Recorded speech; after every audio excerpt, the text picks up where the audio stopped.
মাত্র 5টা 6টা বা 7টা এমসিকিউ হয়েছে, তাহলে কি পদার্থবিজ্ঞানে ফেল, নাকি এখনো প্রথম পত্র দ্বিতীয় পত্র মিলিয়ে পাশ করার সুযোগ আছে? সোশ্যাল মিডিয়ায় অনেকেই বলছে 8টার কম এমসিকিউ মানেই তুমি ফেল, কিন্তু সত্যিই কি তাই? আজ আমি এনসিটিবি এর অফিসিয়াল নম্বর বন্টন দেখিয়ে প্রমাণ সহ তোমাদেরকে জানিয়ে দিব প্রথম পত্র ও দ্বিতীয় পত্র মিলিয়ে কিভাবে পাশ করা হয়। তাই ভিডিওটি একদম শেষ পর্যন্ত মনোযোগ দিয়ে দেখো। আসসালামু আলাইকুম প্রিয় এইচএসসি 2026 পরীক্ষার্থীরা, আশা করি সবাই ভালো আছো। আজকের ভিডিওটি তাদের জন্য যারা পদার্থবিজ্ঞান পরীক্ষা দিয়ে অনেক চিন্তিত, বিশেষ করে যাদের এমসিকিউ 5টা 6টা বা 7টা হয়েছে। অনেকেই কমেন্ট করতেছে, ভাইয়া আমার 5টা 6টা বা 7টা এমসিকিউ হয়েছে, আমি কি ফেল করব? প্রথম পত্রে কম হয়েছে, এখন কি করা যায় ভাইয়া? তাই আজকে পুরো বিষয়টি পরিষ্কার করে দিচ্ছি।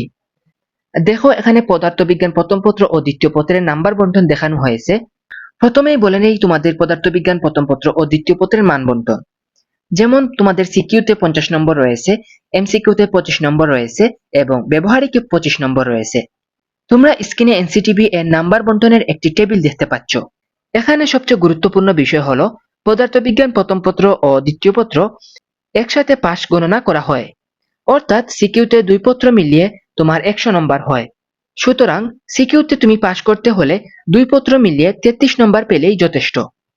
এবার আসি তোমাদের এমসিকিউতে।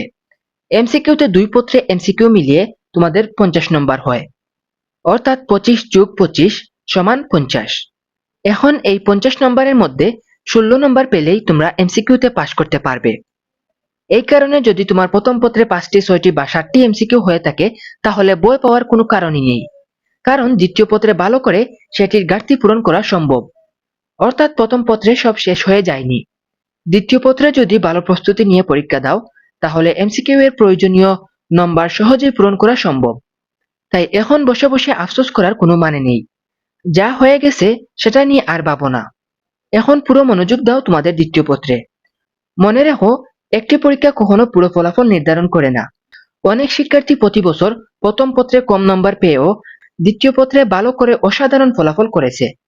তাই হতাশ না হয়ে আজ থেকেই দ্বিতীয় পত্রের সিকিউ, এমসিকিউ এবং গুরুত্বপূর্ণ অধ্যায়গুলো ভালোভাবে রিভিশন করো। ইনশাল্লাহ ভালো ফলাফল করা সম্ভব।